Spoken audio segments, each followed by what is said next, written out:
Hey guys, आज हम लोग पढ़ेंगे द हिंदू एडिटोरियल से कुछ वोकैब्स जो कि आपके जितने भी कॉम्पिटिटिव एग्जाम्स हैं, bank, SSC, UPSC, state banks, इन सब के लिए बहुत जरूरी है। It is nothing just a 5 minute quick revision. You must take 5 minutes. Okay, तो चलिए now it's time to revision. शुरू करते हैं। सबसे पहला है सकर। सकर जिसकी हिंदी मीनिंग होती है सहायता यानी कि हेल्प। आपने एक वर्ड सुना होगा एड, AID, एड। उसका भी मतलब क्या होता है? सहायता। ये दोनों का मीनिंग सेम है। ये दोनों स्पेशली जब कोई इंसान प्रॉब्लम में होता है उसके दौरान जो हम हेल्प करते हैं किसी बड़ी प्रॉब्लम में, तब ये इन दोनों वर्ड का यूज किया जाता है। ओके, स्पेशली अगर कंट्री की बात करें तो कोई कंट्री है जो कि प्रॉब्लम में है और उसकी हेल्प करनी है तो वो क्या है? सकर है। ओके, हेल्प और sympathy given to somebody who is suffering और हैज प्रॉब्लम, यानी कि कोई भी ऐसा पर्सन जिसको बहुत ही प्रॉब्लम है और वो प्रॉब्लम फेस कर रहा है, उसे सिंपथी देना, उसकी हेल्प करना उस सिचुएशन में क्या कहलाता है? सकर। ओके, इसके सिनोनिम्स हो गए डोल्स, फैसिलिटी एंड एडमिनिसल। Okay, next propensity. प्रोपेंसिटी की हिंदी मीनिंग होती है झुकाव, यानी कि किसी पर्सन का पर्सन की तरफ क्या झुकाव है, आपका किसी सामान की तरफ क्या झुकाव है। यानी कि स्पेशली कभी कभी फोर्सफुली भी आपका क्या होता है कि किसी की तरफ झुकाव होता है, वही चीज है। ओके, यानी कि मजबूर एक हिसाब से आप कह सकते हो, या झुकना मतलब कि हाँ उस पर्सन के आगे आपकी एक नहीं चलती, तो क्या है? प्रोपेंसिटी है।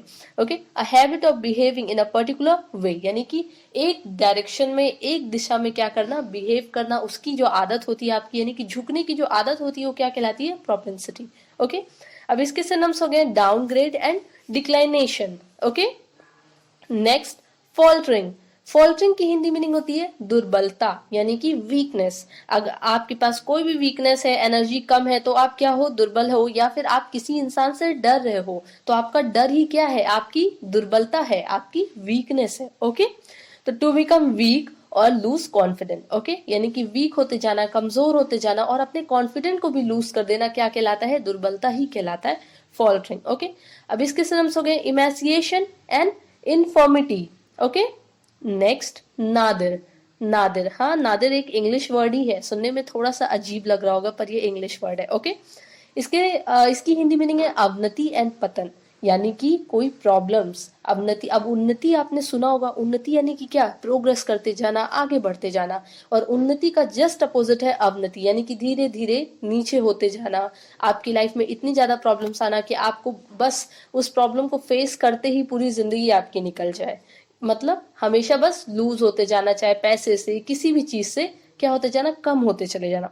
तो the worst moment of a particular situation, किसी भी सिचुएशन का एक जो वर्स्ट मोमेंट, सबसे खराब मोमेंट होता है ना, उसे क्या बोलते हैं?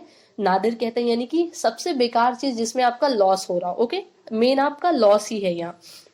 अब इसके सिनोनिम्स हो गए lowest point. Okay, next temper. Temper की हिंदी मीनिंग होती है गुस्सा। अब गुस्सा तो सबको पता है, एंगेस्ट आपने सुना है, फ्यूरियस सुना है, ये सब क्या है? इसके सिनोनिम्स हैं।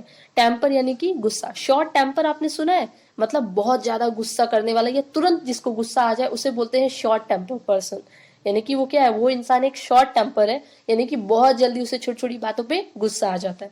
Okay, if you have a temper you get angry very easily. अगर तुम्हारे पास टेम्पर है, यानी कि कहने का मतलब ये हुआ कि आप छोटी छोटी बात पे आप क्या हो जाते हो? बहुत जल्दी गुस्सा हो जाते हो। ओके, यही चीज। अब इसके सिनोनिम्स एंगर, वायलेंस एंड रेबिडिटी। अब आपने फ्यूरियस, एंगेस्ट, ये सब तो बहुत बार सुना होगा, ये सारे नए वर्ड है। Okay, rabidity and violence. Next abate. Abate की हिंदी मीनिंग होती है उकसाना। स्पेशली एबेट हम तब यूज करते हैं जब हम किसी पर्सन को किसी गलत काम के लिए उकसाते हैं कि तुम्हें ये काम करना चाहिए। ओके, यानी कि उस पर्सन के लिए तो हम पॉजिटिव वे में ही उकसा रहे हैं, लेकिन हम मेरा इंटेंशन क्या है? उसे नेगेटिव वे में उकसाना। ओके, यानी कि गलत काम के लिए उसे उकसाना क्या कहलाता है? एबिट। ओके, तो एनकरेज और assist someone to do something wrong. अब इसके से नाम सपोर्ट। सपोर्ट आपका कॉमन है, नेगेटिव वे में भी हो सकता है और पॉजिटिव वे में भी हो सकता है। And next provoke. प्रोवोक भी आपका कॉमन है। ओके, लेकिन जो एबिट है वो सिर्फ नेगेटिव वे में ही आप लेते हो। Okay, next unbridled. अनब्राइडल का मतलब होता है निरंकुश, जिसपे आप अपना आपा खो चुके हो, अनकंट्रोल्ड हो, तो वो क्या कहलाता है? अनब्राइडल, यानी कि निरंकुश। ओके, आपका उस पे अंकुश नहीं रहा, आपका उस चीज पे कंट्रोल नहीं रहा, आपका अपने गुस्से पे कंट्रोल नहीं रहा, आप निरंकुश हो गए हो उसे मारने के लिए। वही चीज है, ठीक है। तो not controlled and therefore extreme, वही चीज है, कंट्रोल नहीं होना और इसीलिए क्या हो जाना, बहुत ज्यादा हाई हो जाना, एकदम गुस्से में आग बबूला हो जाना, या किसी भी काम को बहुत तेजी से करना अनकंट्रोल्ड होके, ओके। तो इसके सिनोनिम्स हो गए ऑटोक्रेटिक एंड डिस्पोटिक। अब देखो ऑटोक्रेटिक आप इस तरीके से लर्न करते हो, ऑटो आप जानते हो ना, ऑटोमेटिक आपने सुना हो कि अपने आप कोई चीज हो जाना, तो यहाँ आप इस तरीके से इसको लर्न कर सकते हो, okay, autocratic, okay. And despotic आप पढ़ लो, इसका कोई ट्रिक नहीं है। Next disseminate.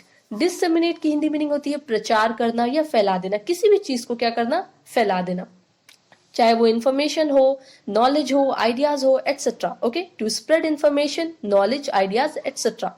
अब इसके सिनोनिम्स हो गए एक्सपैंड, यानी उसका भी मतलब क्या होता है, खींचना, किसी चीज को फैला देना, और प्रोपोगेंडाइज। अब प्रोपोगेंडा सुना है ना, बस उसी से ये आया है, प्रोपोगेंडाइज यानी कि कोई चीज फैला देना।